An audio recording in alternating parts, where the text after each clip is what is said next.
Hello student, स्वागत है आपके और हमारे अपने यूट्यूब चैनल पर।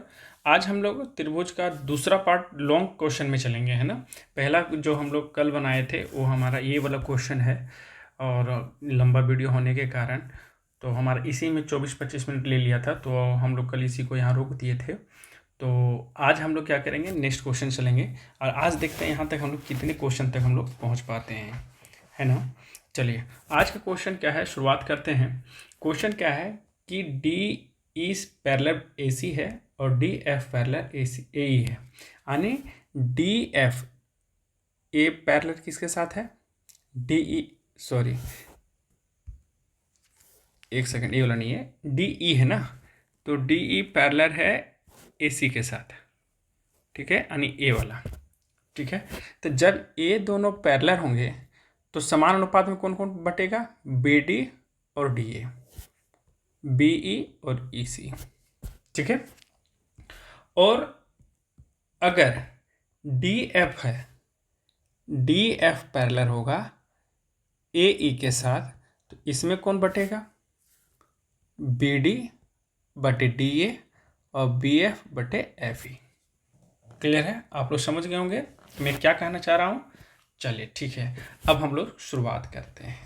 देखिए शुरुआत बहुत ज़ोरदार तरीके से करेंगे, बोलते हैं जय श्री राम करके स्टार्ट करते हैं और शुरुआत करते हैं। चलिए पहले हम लोग करते हैं जो कि प्रमाण करना पड़ेगा।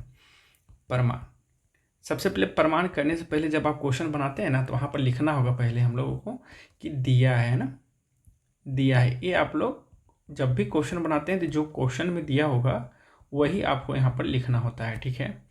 और डी एफ जो है वो पैरेलल ए है, हमें सिद्ध क्या करना है, सिद्ध करना है कि बी एफ जो है वो एफ ई के अनुपात में है, बी एफ जो है एफ ई के अनुपात में है, और बी ई जो है बराबर देंगे बी ई जो है वो ई सी के अनुपात में है। चलिए यहाँ से हम लोग प्रमाण करते हैं बेटा, बहुत ही जानदार क्वेश्चन है और ये क्वेश्चन आपका एग्जाम में आने लायक है। चलिए यहाँ से हम लोग शुरुआत करते हैं, यहाँ से हम लोग कर लेते हैं पेन को चेंज और यहाँ से शुरुआत करते हैं, ठीक है। सबसे पहले जो हम लोग लेंगे वो कहाँ से लेंगे, सबसे पहले जो दिया हुआ है पहले इसी को ले लेते हैं हम लोग। यहाँ लिख लेते हैं डी ई पैरेलल ए सी है, तो थेल्स प्रमेय द्वारा हम कह सकते हैं डी ई है ना, तो डी ई ए वाला बता रहा है, कौन वाला, डी ई, यानी कहने का मतलब है ये पूरा हो जाएगा त्रिभुज आपका क्या क्या है, डी ई ना, ये आपका डी, सॉरी ये वाला नहीं होगा, मिटा देते रुकिए, आपको कौन कौन होगा सो बता देते हैं, डी ई ए वाला भाग और ए वाला भाग, ठीक है। तो जब ए वाला भाग होगा तो हम लोग थेल्स परिमेय से कौन सा लेंगे, बी डी लेंगे और डी ए लेंगे, तो यहाँ लिखेंगे बी डी बटे डी ए, ठीक है, बराबर इधर से ए वाला लेंगे बी ई ई सी, बी ई बटे ई सी, ठीक है। इसको मानिए समीकरण 2, ठीक है। आते हैं नेक्स्ट में क्या है, डी एफ है ना, इसका भी हम थोड़ा सा चेंज कर लेते हैं, अलग है तो यहाँ हम लोग लिखेंगे डी एफ पैरेलल ए ई है, तो थेल्स प्रमेय द्वारा मेरा क्या हो जाएगा, फिर से मिटाते हैं। अब डी एफ है, ध्यान दीजिएगा ए वाला पोर्शन और ए ई है ए वाला पोर्शन, तो जब ए वाला पोर्शन होगा तो समान अनुपात में कौन कौन बटेगा, बी डी और डी ए, और जैसे बी एफ और एफ ई, ठीक है। तो चलिए यहाँ से हो जाएगा बी डी बटा डी ए बराबर इधर से हो जाएगा बी एफ बटा एफ ई, इसको मान लेते हैं समीकरण 2। अब हम लोग क्या करेंगे बाबू, यहाँ लिखेंगे समीकरण 1 व 2 से, है ना।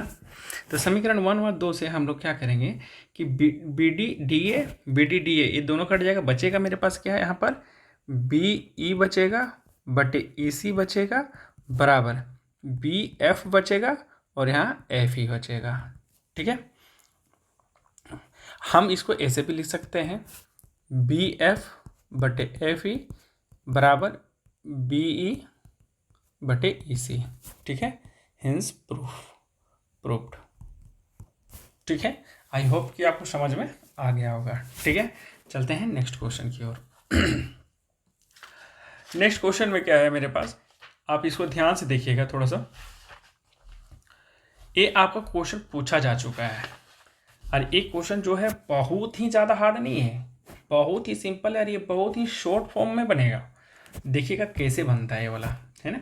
सबसे पहले यहाँ दिया क्या है उसको पहले पढ़ते हैं। देखिए दिया क्या है, ए बी जो है ए सी के समांतर है। तो ध्यान दीजिएगा ए बी कहाँ है भाई, ए बी ए वाला भाग है, ए वाला भाग ए बी जो है वो ए सी के समांतर है, यानी ए वाला भाग, यानी ए समद्विबाहु त्रिभुज हो गया। ठीक है, यानी ये समद्विबाहु त्रिभुज है ए बी सी की। ठीक है, अब बोलता है भुजा सी बी, ये भुजा सी बी को है वो ई बिंदु तक बढ़ाया गया है। कहाँ तक बढ़ाया गया है, ई बिंदु तक, तो इसको ई तक बढ़ा दिया गया। ठीक है, अब इसमें जो यदि ए डी लंब बी सी है, ए डी लंब बी सी है, तो ए डी कहाँ है भाई, ए डी ए वाला है और ये किस पर लंब है, बी सी पर लंब है। ठीक है भाई, उसके बाद ई एफ जो है लंब ए सी पर है, ई एम लंब जो ई एफ जो लंब है वो ए सी पर है। ठीक है, तो हमें सीड करना है त्रिभुज ए बी डी और ई सी एफ, यानी हमें सीड करना है इसमें,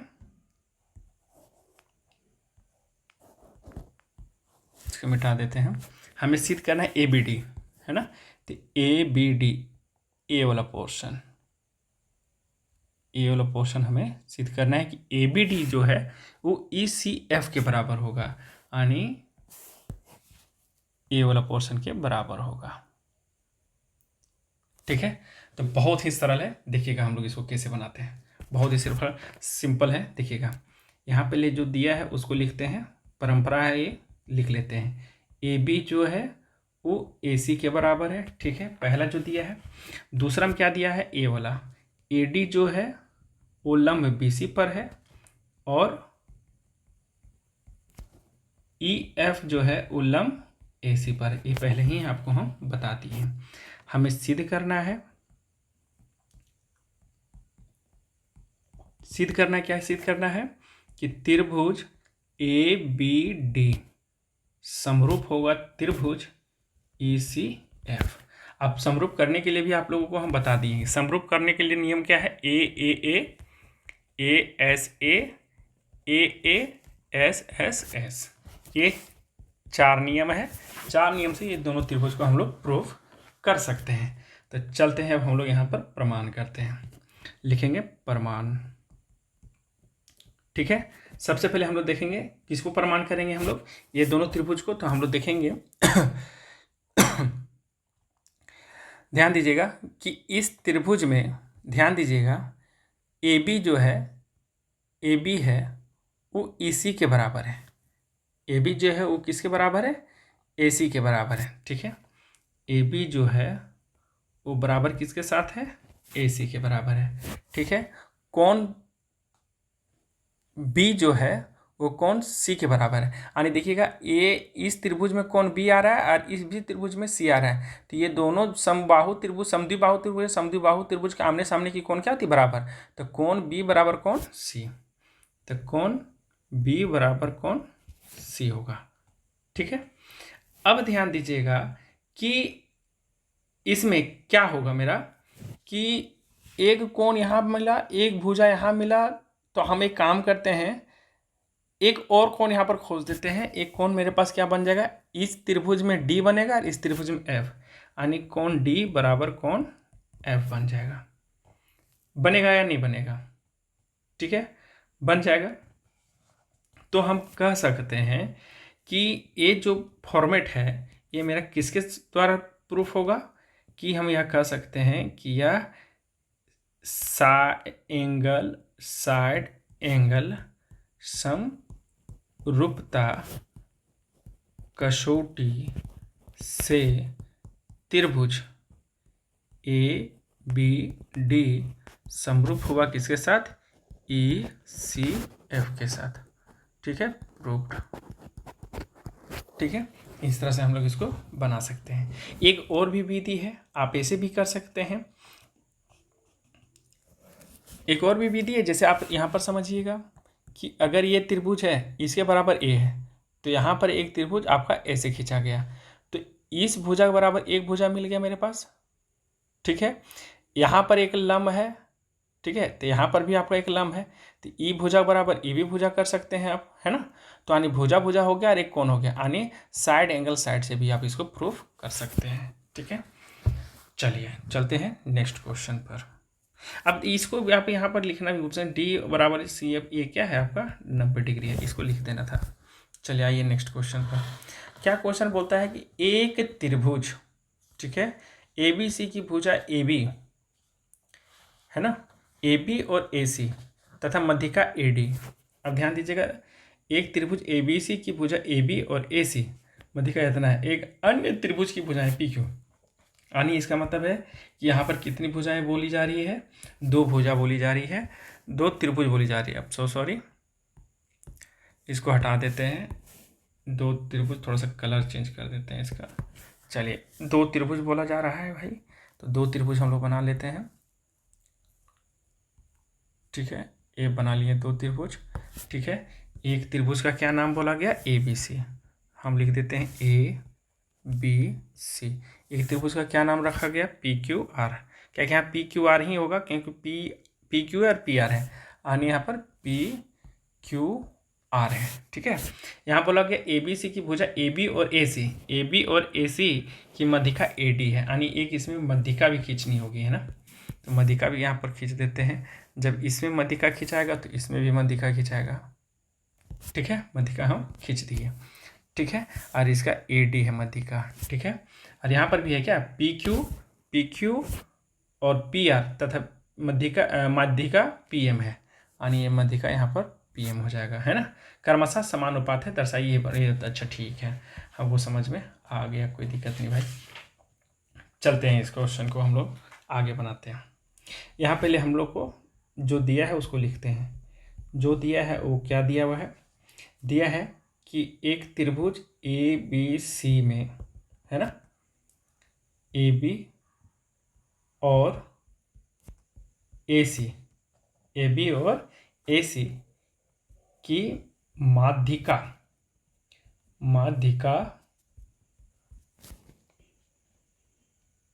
ए डी है, ठीक है। ठीक इसी प्रकार पी क्यू और पी आर का माध्यिका पी एम है, ठीक है। हमें सिद्ध करना है, क्या सिद्ध करना है, सिद्ध करना है कि त्रिभुज ए बी सी समरूप है त्रिभुज पी क्यू आर में। कोई दिक्कत, ध्यान से समझिएगा। अब यहाँ पर क्वेश्चन आता है कि अगर कोई भी त्रिभुज की अगर मध्यिका होती है तो यहाँ जो ये भुजा है ना, इसको समान अनुपात में क्या करता है, विभाजित करता है। अब इसको हम यहाँ लिख भी देते हैं आपको, नहीं तो फिर आप कंफ्यूज होइएगा। यहाँ लिख देंगे, यहाँ लिख देते हैं, दो त्रिभुज, है ना, दो त्रिभुज की माध्यिकाएं समानुपाती हो, है ना, तो वे अन्य संगत भुजाएं, है ना, अन्य संगत भुजाएं को उसकी या फिर उसे अनुपात में विभाजित करती है, ठीक है। यानी कहने का मतलब है कि अगर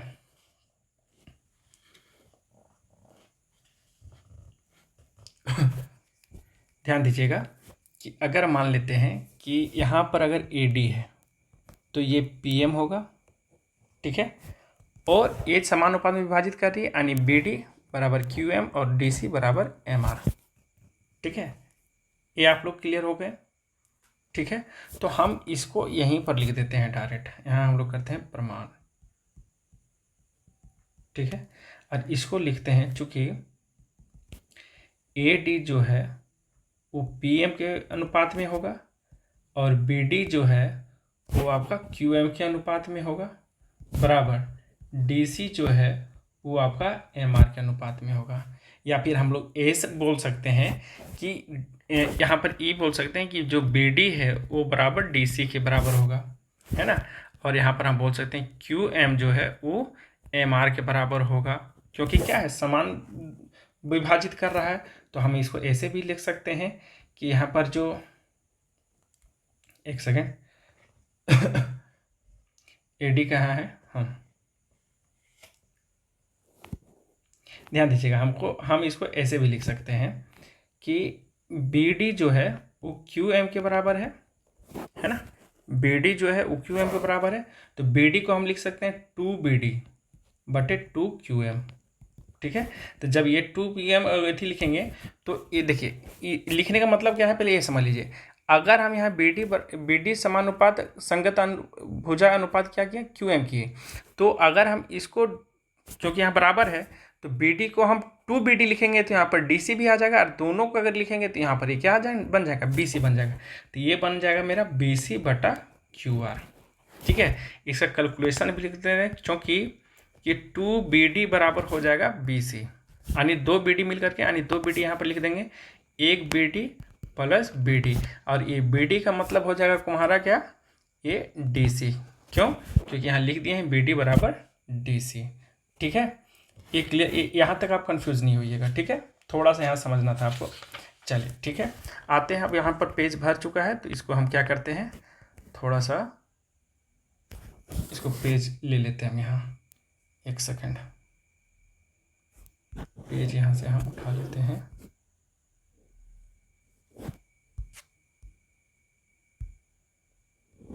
पेज यहाँ से उठा के यहाँ ले आते हैं। ठीक है, अब यहाँ देखिए, इसके बाद हम लोग चलेंगे, या ये लिख लिए। अब हम यहाँ पर चलेंगे कि जो माध्यिका थी, क्या थी माध्यिका, AD बटे PM, AD बटे PM बराबर, ठीक है, बराबर हम कर सकते हैं BC बटा QR, BC बटे QR, और इसको मान लेते हैं समीकरण 1। ठीक है, अब ध्यान दीजिएगा कि AB जो है वो PQ के बराबर होगा, AC जो है वो PR के बराबर होगा, और AD जो है वो PM के बराबर होगा। ठीक है, क्लियर हो गया। अब इसी को हम लोग यहाँ लिख देते हैं, और रुकिए, अगर ये अगर वहाँ जा सकता है तो इसको हम वहाँ डायरेक्ट लेके चल जाते हैं, कॉपी कर लेते हैं यहाँ से, और यहाँ पर इसको पेस्ट कर देते हैं। पेस्ट होगा क्या, चलिए पेस्ट हो गया, एक सेकेंड, चलिए लिखने में आसानी होगा इस तरह से। अब हम इसको एक साइड से लिखेंगे, AB जो है वो PQ के बराबर होगा, बराबर AC जो है वो PR के बराबर होगा, और ED जो है वो आपका PM के बराबर हो जाएगा। इसको मान लेते हैं समीकरण 2, और ये जो दिया हुआ है आपका क्वेश्चन में ही दिया हुआ है। ठीक है, अब हम लोग मान लेते हैं समीकरण 1 व 2 से। अब ध्यान दीजिएगा, अब समीकरण 1 व 2 करेंगे तो जो जो इसमें मिल रहा है वो हट जाएगा, है ना, जो जो मिल रहा है, यानी AD बटा PM, AD बटा PM ये हट जाएगा, और इसके जगह क्या आ जाएगा, BC बटा QR। ठीक है, तो यानी ये हो जाएगा AB बटे PQ बराबर AC बटे PR बराबर BC बटे QR, है ना। तो जब ये तीन भुजाएं आपस में समान अनुपात है तो हम कह सकते हैं कि सारी भुजाएं हैं, तो हम कह सकते हैं साइड साइड साइड समरूपता कसौटी से त्रिभुज ABC समरूप है त्रिभुज PQR आर का प्रूव्ड। ठीक है, आई थिंक आपको थोड़ा सा समझने में तकलीफ होगा, लेकिन अगर आप एक दो बार इसको बना लेंगे तो आपको क्लियर समझ में आ जाएगा। ये थोड़ा सा आपका VVI क्वेश्चन है, इसको आपको ध्यान से देखना भी पड़ेगा। ठीक है, चलते हैं आज का हम लोग लास्ट क्वेश्चन में। और ये जो लास्ट क्वेश्चन है ये आपको थोड़ा सा ध्यान पूर्वक देखना होगा। ठीक है, चलिए इसको देखते हैं। आप लोगों को पहले भी बता देते, जो क्वेश्चन में दिया है उसको हम लोग लिख लेते हैं। ठीक है, तो पहले हम लोग लिख लेते हैं, दिया है ना, दिया है, क्या दिया है भाई, QR जो है वो QS के बराबर समानुपात है, QR बटे QS बराबर QT बटा PR। ये कहाँ है वो भी देख लेते हैं। QR कहाँ है, QR ये पूरा लाइन बता रहा है, QR जो है वो QS के समानुपात है, QS के मतलब अनुपात में बढ़ रहा है, यानी ये पूरा QR है बटा QS यहाँ तक। ठीक है, यहाँ तक। ठीक है, दूसरा क्या है, QT यहाँ से यहाँ तक होगा और इसका हो जाएगा PQ, PR है ना, एक सेकेंड, ये यहाँ से यहाँ तक और PR यहाँ से यहाँ तक, ये बात कर रहा है। ठीक है, ये दे दिया है। अब चलिए, तथा एक चीज़ और दिया कि एंगल 1 जो है वो एंगल 2 के बराबर। ठीक है, हमें सिद्ध क्या करना है, पहले वो देख लेते हैं। सिद्ध करना है हमें कि त्रिभुज PQS समरूप है त्रिभुज TQR का। देखिए, इसमें हम लोगों को ज़्यादा दिमाग नहीं लगाना है, हम लोग सीधे सीधे इस पर हम लोग बनाने पर फोकस करेंगे। देखिए क्या करना है, हम लोग लिखेंगे प्रमाण। ठीक है, और हम लोग सबसे पहले लेंगे कौन कौन सा त्रिभुज, वो आपको हम बता देते हैं। देखिए, हम लोगों को इसमें सिर्फ लेना क्या है, PQS। ध्यान दीजिए, इसमें लेना है PQS, ये वाला भाग लेना है। ठीक है, ये त्रिभुज ले लिया एक तो हम लोग। दूसरा त्रिभुज क्या है, TQR, ये वाला त्रिभुज। इसका थोड़ा सा कलर चेंज कर देते हैं, एक सेकंड। TQR, ठीक है, ये वाला भाग लेना है। ठीक है, ये पूरा भाग लेना है। अब हम लोग देखेंगे इसमें क्या क्या समरूप है, समान है, ये देखेंगे। तो हम लोग देखेंगे कि सबसे पहले TQR में एंगल क्या बन रहा है आपका, 2 बन रहा है। TQR में देखिए, ए वाला भाग में 2 बन रहा है, और इधर PQS में ए वाला बन रहा है। यानी हम कह सकते हैं कि एंगल 1 बराबर एंगल 2। पहला तो हो गया, मेरा कोण ज्ञात हो गया, इसमें से कोई दिक्कत नहीं है। ठीक है, तथा अब इसमें एक ठोर चलते हैं, PR। ध्यान दीजिएगा, PR ए भुजा और ए भुजा PQ बराबर होगा। क्यों, क्योंकि इसका जो सम्मुख कोण है, सम्मुख भुजा है, इसके क्या होंगे, बराबर होंगे, यानी इसके बराबर ये होगा, इसके बराबर ए होगा। तो हम ये कह सकते हैं कि PR बराबर PQ। कोई दिक्कत नहीं है। अब हमें यहाँ पर एक चीज़ दे दिया, भुजा दे दिया है ए वाला, तो इसको भी हम लोग एक बार ले सकते हैं ना। तो यहाँ पर लिख देते हैं QR बटे QS बराबर QT बटा PR। ये भी तो एक भुजा है जो समान अनुपात में बांट रहा है कि नहीं बांट रहा है। ठीक है, या इसको हम ऐसे लिख सकते हैं, या हम इसको ऐसे भी लिख सकते हैं, QS ऊपर कर दो, QR नीचे कर दो, या QT PQ, यहाँ PR है ना, सॉरी, QT PQ, एक सेकेंड, QT यहाँ पर PQ होना चाहिए, PR कर दें, PQ होना चाहिए, या फिर इसको ऐसे भी लिख सकते हैं, PQ बटे QT।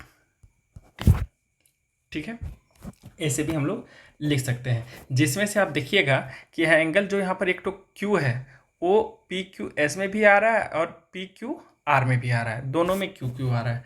तो यहाँ हम लिख सकते हैं एंगल Q बराबर एंगल Q, ये क्या हो जाएगा, उभयनिष्ठ भुजा हो जाएगा, उभयनिष्ठ भुजा। अब ध्यान दीजिएगा कि यहाँ पर क्या बना, मेरे पास एक साइड बना, एक एंगल बना और एक साइड बना। तो हम इसको कह सकते हैं कि AS समरूपता कसौटी से त्रिभुज पी क्यू एस समरूप है त्रिभुज टी क्यू आर का। प्रूव्ड, यही प्रूफ करना था। चलिए, अगर इसका पीडीएफ चाहिए, ये पूरा क्वेश्चन का अगर आपको पीडीएफ चाहिए तो आपको क्या करना होगा वो बता देते हैं। आप जाइए टेलीग्राम में और वहाँ पर सर्च कीजिए इक्वेशन, है ना, इक्वेशन योग, और आपको वीडियो के साथ इसका पीडीएफ भी मिल जाएगा। ठीक है, तब तक के लिए तैयारी कीजिए। कल इसका फाइनली एक ऑब्जेक्टिव क्वेश्चन जाएगा। ऑब्जेक्टिव क्वेश्चन के बाद फिर हम लोग साइंस में भी देखेंगे। ठीक है, चलिए तब तक के लिए तैयारी करते रहिए। जय श्री राम।